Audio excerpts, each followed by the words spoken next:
आज हम कार्तिक मास महात्म अध्याय 29 का गुणगान करते हैं। अगर आपको अच्छा लगे तो लाइक, शेयर, सब्सक्राइब जरूर कीजिएगा। राजा पृथु ने कहा, हे नारद जी, आपसे कलहा ने जिस प्रकार मुक्ति पाई, यह सारी कथा हमको सुनाई है। मैंने भली प्रकार सुनी है।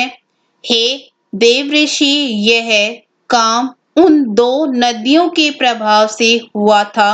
कृपा करके मुझे यह बताने की कृपा कीजिए।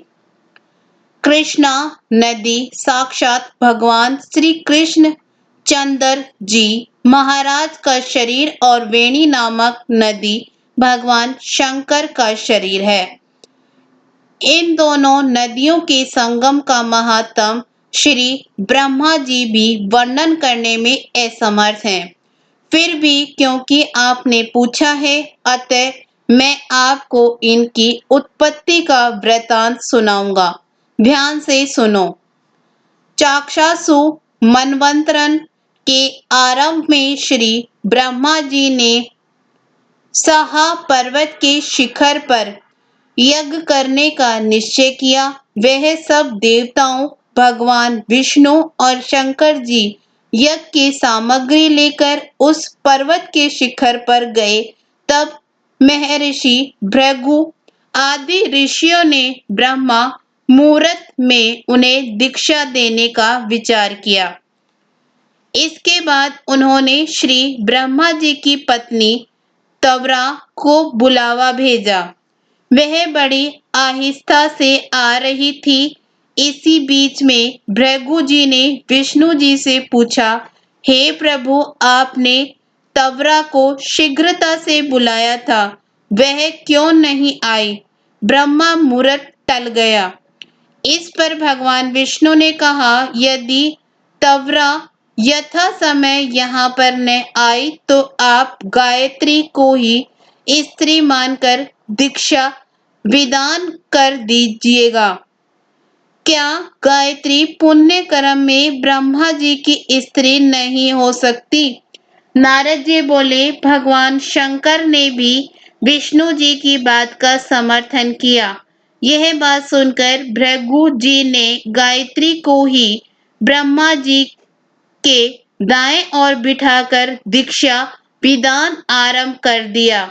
ऋषि मंडल गायत्री को दीक्षा दे ही रहा था कि इतने में तवरा भी यज्ञ मंडप में आ पहुंची।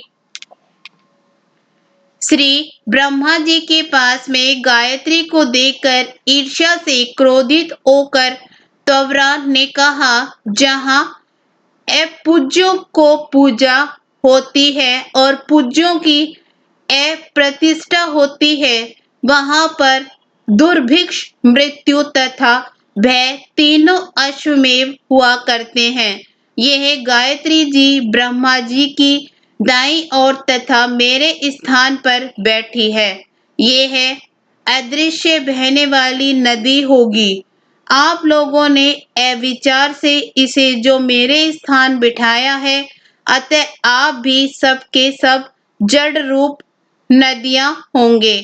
नारद जी ने राजा पृथु से कहा, हे राजन, इस तरह तवरा के श्राप को सुनकर गायत्री मारे क्रोध के लाल भभूका होकर अपने होठ काटने लगी।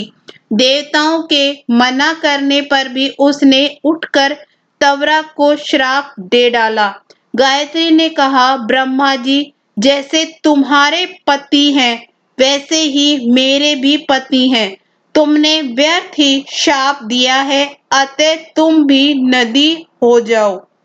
नारद जी ने कहा, तब तो देवताओं में भी खलबली सी मच गई।